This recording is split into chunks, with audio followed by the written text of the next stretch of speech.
Ladies and gentlemen, you're listening to the Mackay T Podcast. Here are your hosts, Ryan Mackay and T Davis.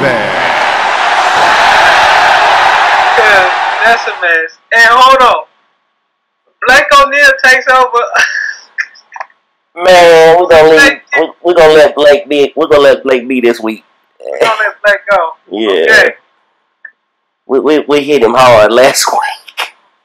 We don't watch our show. We'll be Alright. Let's roll. This is the Mackay T Show. This is the Mackay T Show. We talk movies and TV shows, sports and world news, coasting like on a world cruise. Hosted by Brian Mackay and T Davis. Yeah. You can't tame us. We're going to the top, we're becoming famous. What time is it? It's time for the Mackay T Show. What time is it? I said it's time for the Mackay T Show. Welcome back to the Mackay T Show podcast. College football. I know we got a lot that we want to get to today, so we're just gonna kind of roll with the major storylines. Ohio State changed quarterbacks. They're going with JT Barrett now, and they rolled over Rutgers this weekend to go 8-0. Receiving 11 first place votes in the AP poll and holding on to that number one spot. Baylor, who just dismantled Iowa State, and I know Iowa State is not very strong in college football, but Baylor looked very good. They have a lot of offensive weapons. Their defense is solid. Clemson moved up to number 3 in the polls with 6 first place votes, 7-0 on the season. LSU moved up 1 spot and received 5 first place votes with their win over Western Kentucky. TCU dropped a spot to number 5 despite not even playing this week. Why they do that? That's how that goes. Oh. Let's see. Alabama at number 7 is a spot behind Michigan State, who is 6th in the polls. They were the only one-loss team to receive a first-place vote, that being Alabama. Let's see. Just gonna go ahead and do our final 4 picks. I'm gonna go with Ohio State and Baylor, with Alabama and LSU. I'm just going to throw 2 SEC teams in there, even though I know they're going to knock each other out. But I'm just going to go with that 4. Well, I'm surprised you're going with Baylor, considering if that quarterback got this little neck injury and he don't play, they're not going to. I'm basing that pick off of him that's being... That's the concern with them. Right. I'm basing that pick off of him being okay. Mm-hmm. So I'm still going with the Baylor TCU game winner. Whoever win that game gonna get the spot. Yes. Utah flopped, and I watched the flop, and they just played like they didn't even care. I don't know what was happening. USC, of course, they was playing inspired, but I mean, they made Utah average, mediocre. I don't know what the Utah quarterback was doing. He throwing pick sixes, 3 interceptions, and 1 out to one guy. I mean, I was just like, this is a mess. But anyway, I still think Ohio State gonna lose, and so I guess like I said, I feel like it's gonna be a bunch of one-loss teams. So I'll take the winner SEC championship, and as long as they don't have 2 losses, and we're gonna just leave a question mark because I feel like somebody like not Memphis, but some little team might go undefeated because they ain't gonna have no tough schedule. But they're going to beat a couple of big teams, and they're going to let them in. I think Memphis and Houston, whenever that matchup comes up, I think that's going to be a really good game, and it's going to knock one of them down. Moving on Clinton, are they undefeated? Who's that? Clinton. Yes. And so, I mean, Clemson could very well get my last spot by beating Florida State and winning their conference. They're in the driver's seat in the ACC now, especially with Florida State losing this week. Way to go, FSU sucks. Oh, I'm sorry, that was the gator that came out. Go ahead. But let's see. Moving on to the NFL. When I text you early, we were texting earlier about the Saints and the Colts game. Saints were in control, 27-0, and then all of a sudden, the wheels fell off, started wobbling everywhere. And the only thing that saved the Saints was the time ran out because the Colts were coming fast and furious. And but what I couldn't figure out was, like the commentators were saying, why they was playing like it wasn't that big of a game.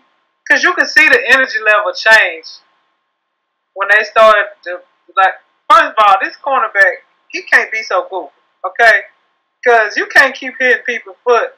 The other person's foot you hit didn't fall, but you fell twice and he scored. Come on, bro. I don't know the guy's name, but he's really the reason that whole comeback happened. Because he fell twice and got beat on deep ball. Yeah, Delvin Bro is the defensive back for the Saints that T's referring to. It seemed like I told her every time T.Y. Hilton caught a long pass for those touchdowns, the very first thing you see when the camera pans over is Delvin Bro falling to the ground and T.Y. Hilton. Boop, it don't even make no sense. I was like, why is he wide open? Because I wasn't there when the first one happened live, and I came back in the room. I looked, Lord, he unfair. Then he falls again. I'm like, dude, this can't. Like, bro, come on. Anyhow, the Saints were successful. I was happy for them because I really don't care for the Colts. And I like Drew Brees. I ain't no Saints fan. They gotta keep winning. I mean, they're in a division where, you know, they could keep winning and still get a wild card spot. But they have to. I mean, they can't lose another game, and that's going to be tough for them. And like I feel like they are getting better because one, early on when we did our first game, I was like, you know, I like them. They young, and then they just kind of had the two fall apart games. But then they bounced back, and now they showing that they can compete, which I'm happy about. Yeah. Let's see. Otherwise, I don't know nothing. The Patriots improved to 6-0, narrowly defeating the Jets in Foxborough. I can't stand them. And I can't stand the Jets because they just so awful. Why y'all can't come up with one big play, one win? Come on. Yeah, I mean, I think it was a little bit of clock mismanagement and timeout mismanagement at the end of the game that kind of doomed them. Of course, when they're rushing to the line at the end of the game and they get the illegal procedure call on Brandon Marshall, who wasn't lined up correctly yet before they hiked the ball. I mean, yeah, that's on him, but also they wouldn't have had to been in that position had they used their timeouts properly. But that's hindsight.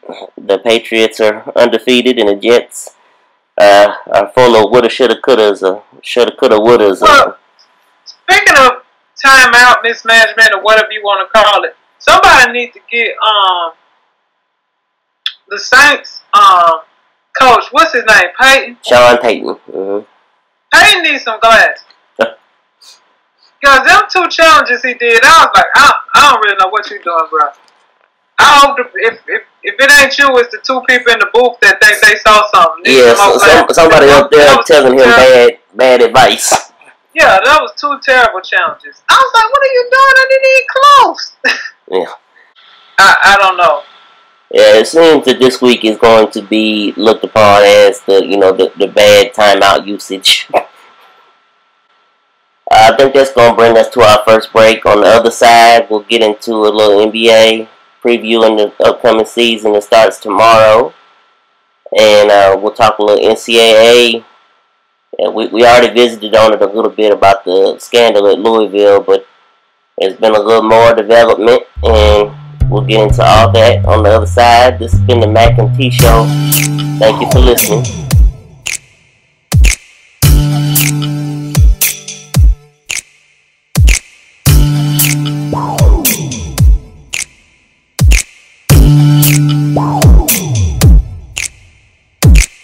What time is it? What time is it? Welcome back to the Mackay T Show podcast. NBA season starts tomorrow night, 2015-2016 season. Over the weekend, kind of a big headline, Flip Saunders passed away after his... Oh, rest in peace. Yeah, I didn't even know. Yeah, battling cancer. He was going to miss part of the season anyway.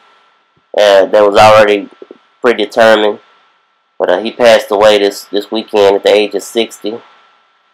Let's see, coming into the season, LeBron and Kobe and Derrick Rose have all been sitting out preseason games with, this various injuries, all expected to start with no problems. Derrick Rose and the Bulls will be watching his minutes, of course. Watching his minutes, Lord, they better, he's gonna get hurt again to watch. In big news, as far as gambling and things like that go, for whatever reason, the Vegas odds are with your Lakers. They're a long shot to win a championship, but they have very good odds when it comes to Vegas gamblers. What, to make the playoffs? Yeah, to be a major player. I don't know about the measureness of the best playerness, but I don't know. I just Russell. Everybody, he have a couple of good passes here there, but I just don't. I ain't seen enough of him. I don't like what I've seen of him either. And the boy from Kentucky that's pretty much a freshman this year, or rookie, whatever you want to call him, Randall. He like a bull in a china shop. Like, if he can't debo over people, I don't know that he's going to be successful, because there seems to be no finesse to his game. The big guy that we got from Indiana, he going to wind up being a bench player the latter part of his career, just because his height. He going to stay in the league and just keep floating around, because he talking about, he want to be a rim protector, whatever, and all. He can't protect no rim. I saw one play on a highlight of one of the Lakers games. I was like, dude, if you call that protecting the rim, no thank you, I'll pass. Now, I didn't see Lou Williams. I don't think I saw any highlights of him. So, for all I know, he ain't been doing for nothing. He's a scorer. You gonna get points just at and he's gonna come off the bench, but he's gonna come off the bench and he's gonna be firing. Well, with that being said, I'm saying I ain't seen no highlights of him, so he ain't been scoring. He a gamer. When the big games count, he coming. I ain't listening to Las Vegas. Let's see. But I'm gonna tell you who I think gonna be a surprise. I guess they shouldn't be a surprise, but Miami. If Dwayne stay healthy and Bosh get back in the rhythm, they should be nice. Yeah, that had Justice Winslow, their draft pick from Duke, who everybody expects to possibly be Rookie of the Year this year. They should be decent. They got the point guard from I can't even think his name. He came from Phoenix. I liked him. Yeah, Goran Dragic. Yeah. They got some good pieces, so I think they should compete over there, because nobody really been talking about them. It's all Cleveland. Okay. Is Golden State going to redo anything this year? Oh, speaking of Golden State, they got a chip on their shoulder. Speaking of Golden State, if you have not seen it, T and I both implore you to go check out the Game of Thrones remake. Yes. Game of mess. That's Bleacher Report is very good. Steve Kerr got them to kind of do a little hype video, Game of Thrones for the Golden State Warriors, and it's hilarious. It's kind of funny. What's the name of the inn? What was the name of the hotel? Oh my gosh, I can't think of it. I texted to you. Yeah. It's kind of funny. At the end, I didn't know why. Iguodala's character was like grab his testicles. Yeah, I don't know. That was a little much. But so so apparently when he scores or does something, he says that. And it was some kind of inside joke. They said a lot of that stuff was stuff that the team would know and be like, oh, that's spot on, that if you wasn't around the team. Well, I was like, well, don't show it to us because we ain't going to know it's funny. Because I was like, that ain't funny. The pick and roll in. Pick and roll in, yes. And Draymond of Saginaw. That was funny. What's his name? Luke spitting all over the place, talking to that boy. That was a mess. You know. Let's see. I think Golden State still got something to prove. I think the worst thing that people have done is to talk about how, oh, they didn't have to play this team, or they didn't have to play that team. Because now they got a chip on their shoulder and they still going to come out. And I don't think they're going to come out flat. Right. Well, transitioning from NBA to the college league, NCAA, Louisville, you know, they got the ongoing scandal with the paid strippers, dancers, escorts, whatever you want to call them. The book that's come out by Katina Powell, outlining her involvement with, you know, being, you know, paid to come out for recruits and, you know, perform in the dorm room.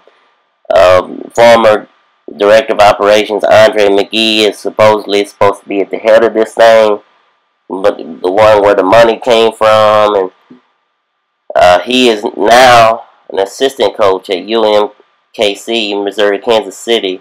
He is on a paid leave while the investigation is going on. Rick Pitino is not saying much. He's saying that the NCAA has told him not to speak much. But one thing he has said, he wants Andre McGee to come out and give his story. You know, basically putting it all on McGee at this point. Players are being asked at media days and constantly being questioned about this by the media. And they're constantly, you know, having to talk about it. I feel like if they're having to talk about it, Rick Pitino should have to say more. I mean, or just, you know, keep telling the players that, you know, they can't speak on it. You know, there's ways to around that. Well, I just want to know what her motivation is. Like, okay, you mad because old boy left and went to another school, and the new coach decided, oh no, we're not doing that, and so now your stream of income has been cut. Or like, what's the point of you coming out with this now? That's the only point. Is that you mad because you could have came out with this story a long time ago, but no, you were still stacking your pocket. So now you say, well, I'll just write this book and I'll get me some money that way, go on a couple of shows, talk to some people, TMZ, whatever, do my book. Yeah, I don't like that foolishness of, oh, I know I was doing wrong. And is there a statute of limitation on being a madam? Yeah, I don't know. She basically saying I was doing illegal stuff. I prostituting out these strippers. I don't know. I really don't know where this investigation's gonna go, but judging by here previously with the suspensions of Jim Boeheim and Larry Brown for, you know, basically being the head coach while some things have gone on in their programs, I think that Rick Pitino may face some sort of punishment. You know, maybe he doesn't get planted as directly involved, but being the head coach, he's in charge of that. He's supposed to know, you know, according to the rule book, he's supposed to know what's going on in his program. I find it hard to believe that somebody ain't said something. When you're talking about the number of people involved, when you're talking about, she's saying that dancers and, did she say cheerleaders? I know she said some of the dancers was there. Right. So the dancers, well, somebody don't told somebody that somebody don't, and it's whispers, and so he probably heard something and decided not to investigate, and now he want to say I didn't know. Right. No, it's too many moving parts. And I've been video coordinator, I've been director of operations. Ain't that much money in that position. So somebody was putting out this money that was being paid to these people. Right, and so where does this money? Where did they pull this money from that they was paying for these extra activities to happen? And who was in the residence hall that didn't say something? Thank you. Where was the RA? All the kids in the residence halls knew that something was happening on these floors. And whispers was going around saying, "Hey, you know that ain't no way that didn't get back to him or somebody. It's too many moving parts that didn't come back around." Right. That, hey, something is something. Even if they didn't know exactly what, something ain't going right. Yeah. His residence. Well, we will keep, any more new developments come out, we'll keep you informed on that. But I think that's going to take us to our next break. On the other side, we'll get into a little world news in the case of Corey Jones, who, if you don't know, is the young man that was shot and killed by unmarked police officer. Plainclothes police officer. We'll get into that, and we'll also give our review on Empire and Scandal of the past week. We'll get into all that on the other side. This has been the Mac and T Show. Thank you for listening.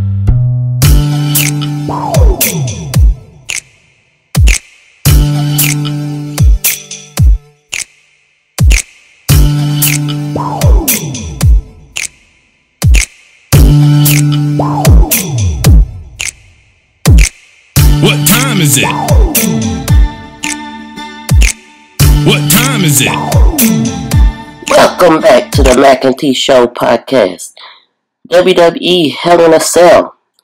Last night was the pay-per-view special on the WWE Network.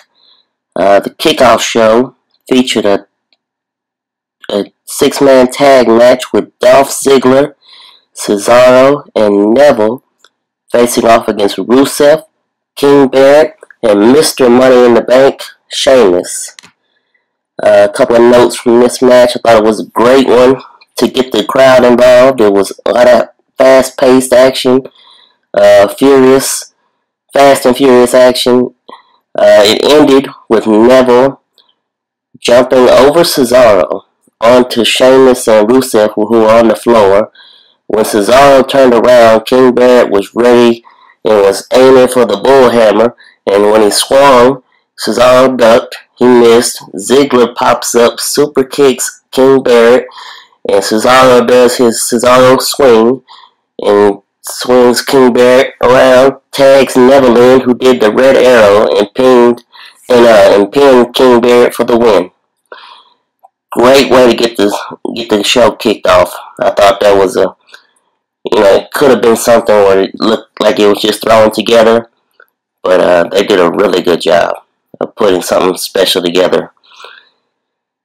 As far as the actual show, the first match was announced on the pre-show. It was going to be John Cena versus his mystery opponent for the U.S. Open Challenge. John Cena comes out, panders to the crowd a little bit like he always does, and then opens it up and says, if you want some, come get some. And then all of a sudden, Zeb Coulter rolls out, and I called it an old man card. I don't know exactly what the terminology is, but he just recently had surgery, so he, not able to walk as well. He's an older man, so he rolls out on his card, and he makes a shocking announcement and announces the return of Alberto Del Rio. And it's kind of awkward to see those two, forming a union, because Zeb Coulter's, all that real American type stuff, and, not real good about dealing with Mexican imports and things like that, so it's shocking to see him and Del Rio together. But Del Rio is John Cena's mystery opponent. They had a fairly good match. They had a lot of chemistry together from years past of fighting with each other. The match ended with Del Rio hitting a backstabber and then just a nasty kick to the side of Cena's face. and pinned him with the 1-2-3. It was a shorter match than what you would expect from two stars of that caliber, but I guess it was a start off the show match, and Cena loses, but there's talk that he's taking off time to film a reality show, so this may be the way WWE has decided to write him off TV for a while. I don't know. That's going to remain to be seen. The next matchup on the card was the first of two Hell in a Cell matches. We got Roman Reigns versus Bray Wyatt. This match had a lot of great back and forth, hard-hitting and power-driven match. A lot of countering and kicking out of each of the wrestlers' finishing move, which was really awesome. Roman Reigns eventually picks up the win with a huge spear to Wyatt after he counters Sister Abigail. So far, this has been my match of the night. I mean, all the matches so far have been great, but this one, just really stepped it up, in my opinion. The next match on the card was the Tag Team Championships. The New Day are the reigning champions, and they took on the Dudleys. The New Day came out without Xavier Woods. He in storyline is still nursing his injuries from going through the table on Raw last week. But in reality, there's reports that he was getting married this weekend, so that was their way of writing him off. Let's see. Once again, New Day win in controversial fashion. Kofi Kingston pretended to be hit by Bubba Ray Dudley with the trombone. The referee was about to disqualify the Dudleys until he kind of come to the realization of what really happened, and Kofi was just faking, because Kofi was actually going to use the trombone on Bubba Ray. But anyway, Bubba Ray was a little distracted, by everything that was going on, and winds up with Kofi hitting the Trouble in Paradise and pinned Bubba Ray for the 1-2-3. And the New Day retained their championship. I see that continuing. I think Survivor Series, they'll have a tables match, and that'll give the chance for the Dudleys to get that 10th championship 10 times. WWE Tag Team Champions. I see that happening next month. The next match on the card was the Divas Championship. Charlotte, the reigning champion, versus Nikki Bella, the girl that she took the championship from in the previous pay-per-view. Stipulation for this match was nobody was allowed at ringside, which means no Brie Bella, no Alicia Fox in Nikki's corner, and no Becky Lynch with Charlotte. This was one of the most physical matches I've seen in a while, and not just for women, but in WWE regard, altogether. It was just the spots that they hit, and the magic they created. It was a special match to see. Charlotte eventually won by getting Nikki to tap out to the figure 8 leg lock, which is really awesome. It's a take on the figure 4 leg lock for all of you that don't know. And she kind of arches up and pulls her body upwards. It's pretty cool, And shout out to her dad, Ric Flair, who uses the figure 4 as his finishing move. Let's see, the next match on the card was the WWE World Heavyweight Championship. Seth Rollins, the champion, against the Demon Kane. And this match had the stipulation of if Demon Kane loses, Corporate Kane would lose his job as Director of Operations. This was a brawl that I really expected it to be. It was inside and out, outside the ring. Things really picked up when Kane went for a choke slam on top of the main announce table with Jared King Lawler and JBL and Michael Cole. But Rollins countered into a powerbomb onto the Spanish announce table. He didn't necessarily break the Spanish announce table, toppled it over. I'm sure that was a mess up. I'm sure it was supposed to break it, but anyway, the impact was felt nonetheless. Kane narrowly beat the 10 count to continue the match. Rollins gained the upper hand and eventually hit Kane with the pedigree to retain his championship. The very next match on the card was the Intercontinental Championship. Kevin Owens, the champion, versus Ryback. Fairly quick match, but it did its job of being a decent placeholder, going right before the main event. So, but both wrestlers put on a nice show for the time they were given. Kevin Owens retained with a pop-up powerbomb. I don't see that. I don't see that their rivalry ending anytime soon. I think they'll continue it on through Survivor Series. Hell in a Cell match number 2, the main event: Undertaker versus Brock Lesnar. This is billed as the final chapter in their rivalry, and I think it lived up to the hype. It felt more like an Attitude Era match. I mean, they were just beating the tar out of each other. There was blood. It was, a lot of back and forth and throwing each other into the cage and, just nasty spots where just suplexes and tombstones and power drivers. I mean, it was just everything you could have imagined happened. Brock Lesnar eventually retains with a clean win, which, glad that they did it. It was nice to see a bunch of clean wins on the evening. Glad they went that route. After the match, the cage is being raised, and out comes the Wyatt family, who beat down a broken, and staggering Undertaker, and it wound up carrying him off to end the show. So, guess that's what's going to be the next rivalry.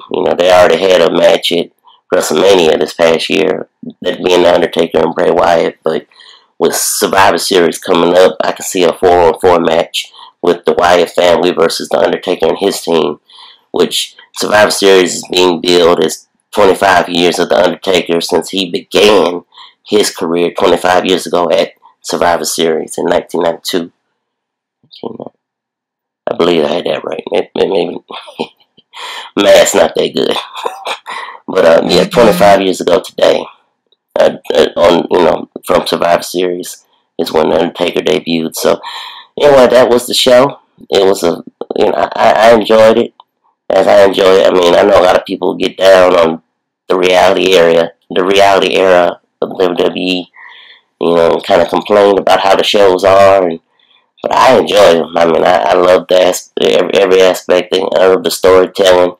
I'm just, everything about WWE just really is enjoyable to me, and I continue to watch it and will continue to watch. And hopefully, for all you to do, like all the WWE fans out there, you enjoy. Whenever we do show a little WWE love on the podcast, if you do, please hit us on Twitter. That's at the Mac NT Show. The Mac, the letter N, T Show. At the Mac, the letter N, T Show. And let us know if you like it, and we'll keep continuing to give it to you. But that's going to take us to our next break. We'll be back on the other side. This is the Mac and T Show. Thank you for listening.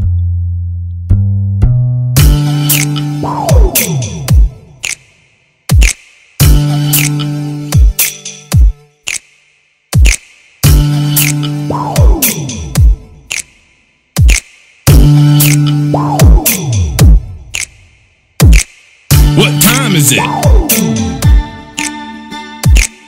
What time is it? Welcome back to the Mac and T Show podcast. Corey Jones, resident of the state of Florida,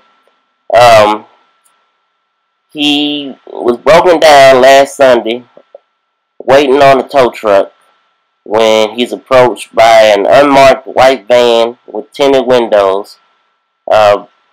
Plainclothes officer walks out in a t-shirt, jeans, and a baseball cap. Never showed his badge, allegedly.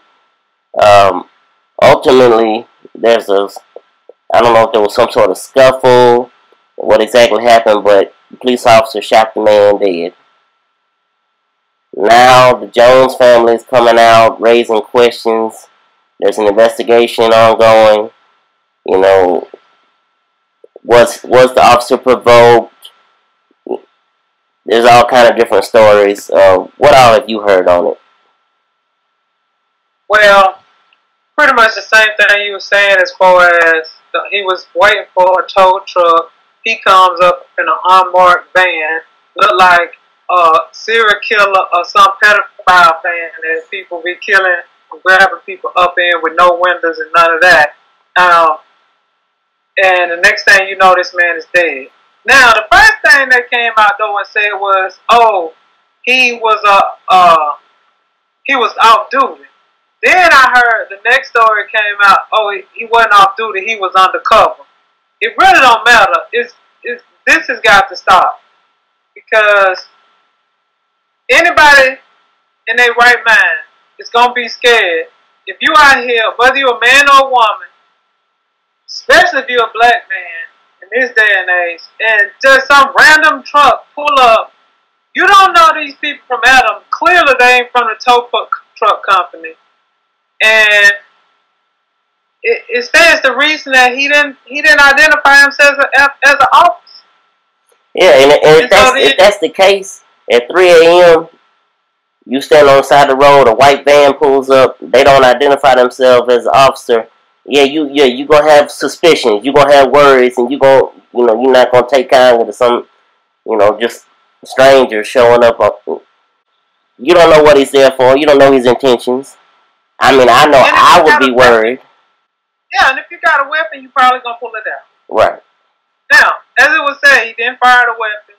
Apparently, from what we're being told, it sounds like he was running with the gun, because they said the gun was dropped 100 yards or something from where his car was parked or whatever, and he was shot.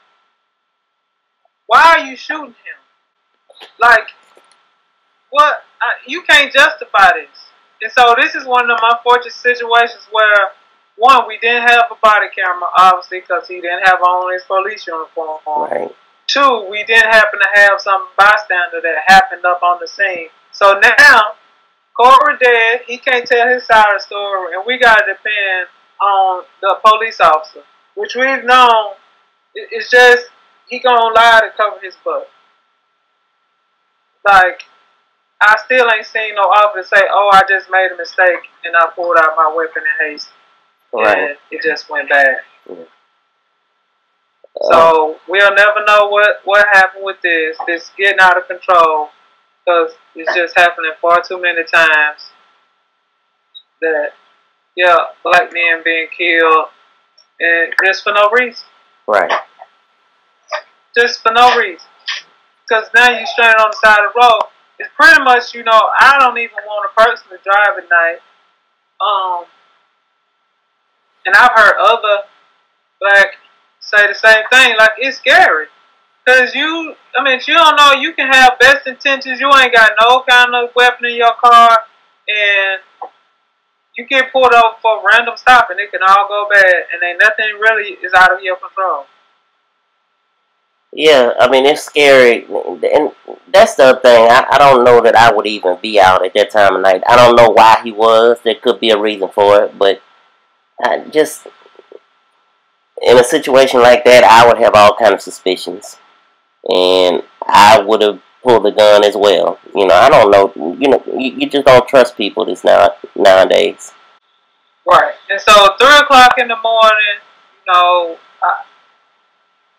any officer, he should have been well trained enough to know, I don't have on a uniform. It's 3 o'clock in the morning. I'm in this unmarked van.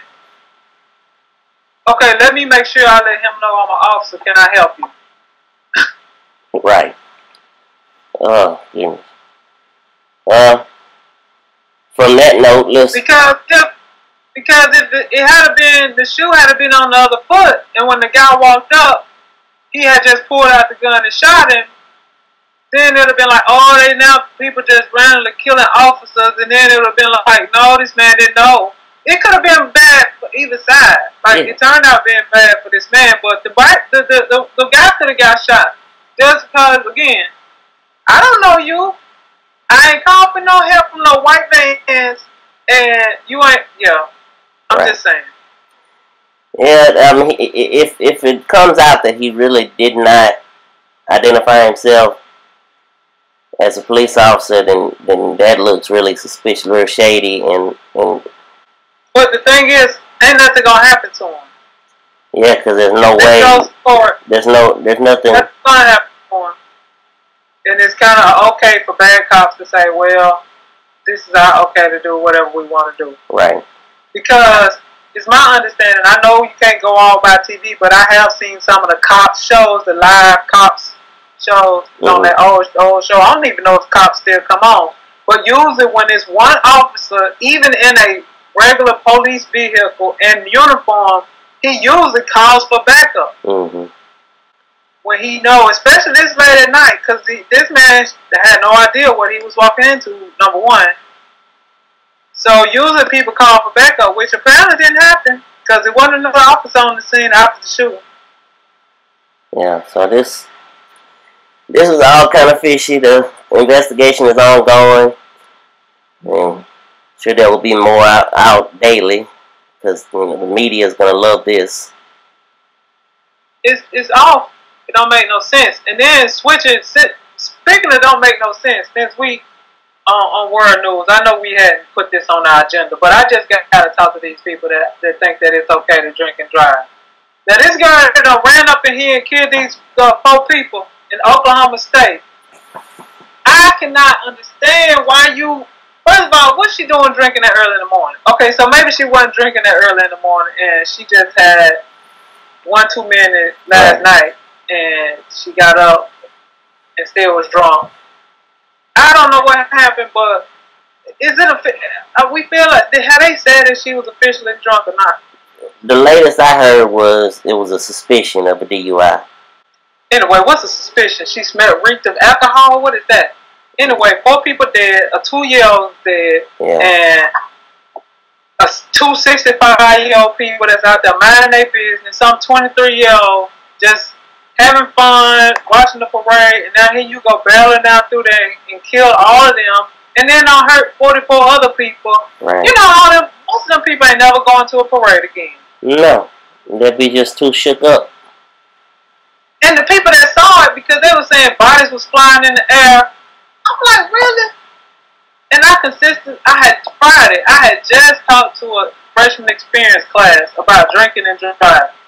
Thursday, I talked to one. Now, obviously, I didn't talk to this 25-year-old. Right. But I continually reiterate to them that this information that I'm sharing with you right now is not just for right now. This is for the rest of your life. Because clearly, she was out of school, 25 at the most, she was in grad school or something. Just get a taxi. If you want to drink, just get a taxi. It's way too easy to get a taxi. It's way too easy to call a friend. Get a DD, exactly. Designated driver for those who don't know what a DD is, because I had somebody ask me that. I kind of laughed for a second. I was like, I'm sorry, I use DD. Yeah. Get a DD, a designated driver, something. Because that is really sad that them people dead. Somebody 2-year-old baby just dead. I can't, Lord be with them. So that's just distressful. Well, so yeah, don't drink and drive, people. I don't know anything else to say about it. Don't do it. But I had this conversation, unfortunately, where I work. Somebody was just kind of talking about, oh yeah, I had this drink, I had that drink, and I took this guy home, he was a really cool dude, and I was like, oh, do you know how many bad ways this could have turned out? Yeah, that could have gone. You know all these country roads back here. He could have jacked you, could have sexually assaulted you, whatever. Nobody would have known where you were. Again, you drinking and driving, and you kind of cool about it. Like, I'm like, no. Nobody else in the office seemed to think that was like a big deal. They were just kind of like, the ones that the story was being told to, they were just kind of listening. And I was like, that ain't no good. Right. Well, on a more bubblier note, let's get into our reviews of Empire and Scandal. Empire this week We were showed a little bit more on why Lucius is kind of the way he is. His mother, mentally ill as she was when he was growing up, she put him through a lot as a child. There was a flashback where he was being punished for some reason. I don't recall the reason, but she was dunking him. I mean, in the water, just constantly dunking him, and singing and dunking him at the same time. And I mean, he could have drowned. I mean, that's how seriously this was, and it was here's the thing. Here's the thing with mental illness that people don't understand. So, I watched this movie. Dang, I forgot the name of it that fast. Jennifer Hudson is in it.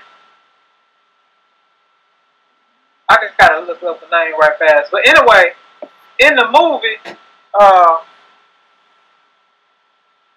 at first you don't know they're talking about mental illness, but then it becomes really apparent that it's about mental illness and how it affects not only the person that's got the mental health issue, but the family. And one part of the story, it talks about how it shows the child's perspective when the parent, her mom was bipolar. And Call Me Crazy is the name of it. Yes. You ever seen I know I've seen it, and I could not, Call Me Crazy. Call Me Crazy. Lifetime. So one of the ladies, her mom is bipolar, and she knows that the mom kind of got issues. The mom taking her and the friends out, and they having fun. The mom acting like a teenager, but then the mom flipped while they in the car and start driving and speeding and scaring the kids, and that's just her life. She go home and the mom, got the windows closed and won't get up out of the bed, and then she's just a totally different person, and it's just a scary thing for a child. Which obviously Lucius is a fictitious character, but mental health is serious, and that is the life that some young people grow up in, and they don't know why until they get older. But at that point, they've already been damaged, or I don't want to say damaged. They had that stressful life and had that experience that won't change, even though they know why it doesn't change, that the experience occurred. So yeah, we got to do some more work on mental health people and stop just throwing them in jail. Because pretty much the biggest help that jail got so many people that have mental health issues, and we don't have enough hospitals. So when they do stuff, they just toss them in jail. Right. Let's see, another storyline going on in Empire right now. Jamal is getting ready to go on tour. Him and Neo was a guest star on this episode, and they've been working on some music together, and Neo's going to go on tour with him for a couple of dates. Him and Michael, his boyfriend, are, they're going back and forth on whether he was going to take him on the road, because, Lucius don't want him to go on the road with Jamal, and he finally had decided that he was going to take him after getting some advice from Neo. So he decided he's going to take Michael on the road with him. There's this guy that's kind of like an artist and kind of making some artwork for Jamal for the album, and apparently he has some homosexual feelings as well, and he's trying to drive a rift between Jamal and Michael, it seems. He tries to offer himself to Jamal. Jamal denies him. But later on in the episode, we find that he does the same with Michael, and Michael accepts his advances, and Jamal catches them in the act. So we don't know what's going to happen. Don't know what's going to happen with that. That's going to be ongoing. Lucius has accepted Andre back into Empire, but not how Andre expected. Lucius brought him in, and not to run Empire, but Andre is now in charge of a label that Lucius is trying to revive called Gutter Life Records. And from the looks of things, all the executives on this label moonlight as strippers because Right. the scene they show, I mean, there's these girls dancing and just wilding out in the little the conference room. Yeah. So Cookie fires Portia and her assistant, for getting her arrested in the last episode. Portia's trying to work her way back in by Working my way back to you, baby. she buys Cookie a quote unquote guard dog, which is a little fluffy white. Not a foo-foo dog. And guess what the dog's name is? Lucius. Whoop-de-whoop. Why, Lord? Why? I can't do this. Right? It's too early in the morning. It is too early. Woo-woo-woo-woo. Okay. And Cookie don't want nothing to do with the dog at first, But then eventually she takes the dog and her and Portia kind of men ways or whatever. There's 2 new relationships brewing on the show right now. Woo woo, come here. Like, how do you call it? I don't know. Woo, come here. That don't even sound right. Go ahead. So the 2 new relationships going on. We have a king who is trying to move in on a relationship with his new lead singer for his Hispanic trio group. She's not really having him right now, but he's pulling hard for it. He's trying to act all chivalrous and apologize for making an advance on her. And she seems to be somewhat changing her tune on him.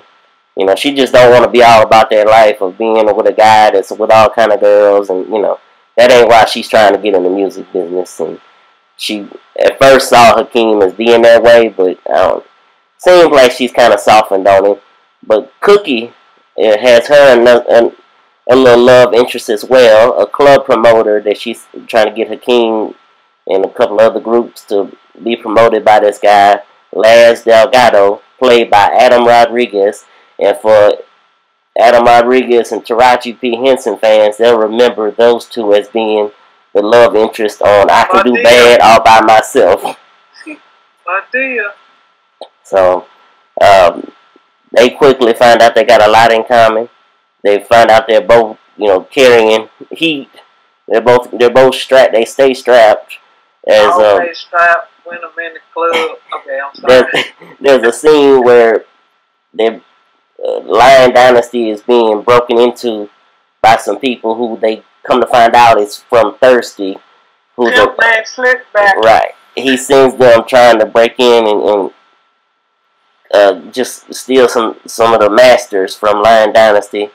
But Cookie and Laz stop them, hold them at gunpoint. And finally they let them go, but they don't get anything stolen.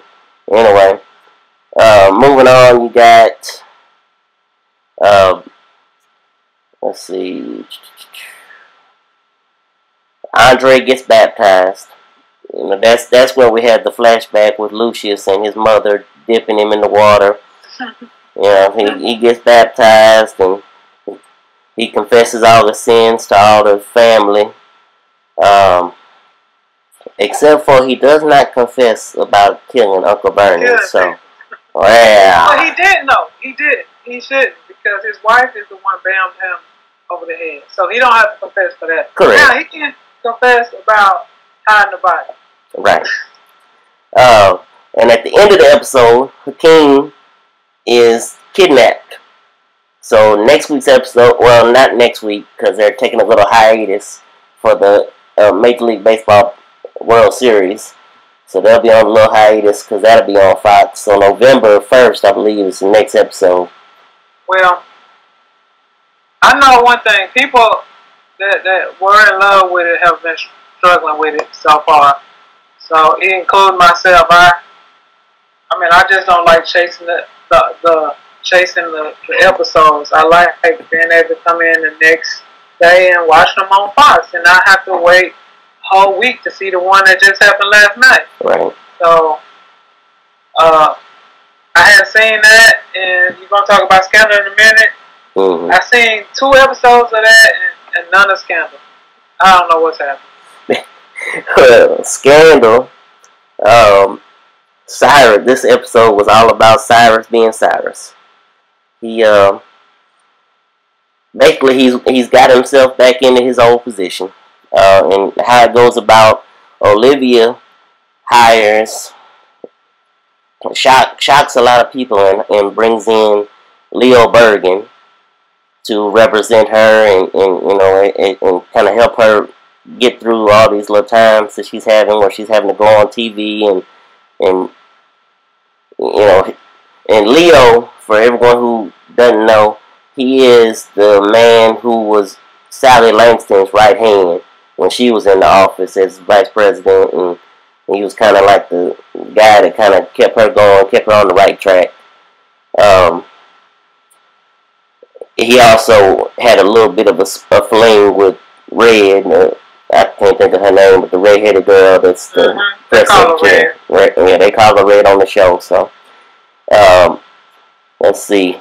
So Olivia's dealing with that. Fitz finds out that the Republicans are going to try and impeach him.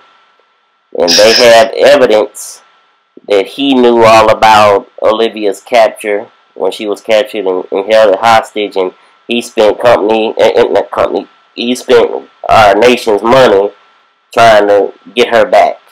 So the only way for that to not be put on Fitz is for Cyrus to come out and say that he had nothing to do with it. Fitz didn't know anything about it. He never saw any video. He never did it, So Cyrus and Fitz have a meeting.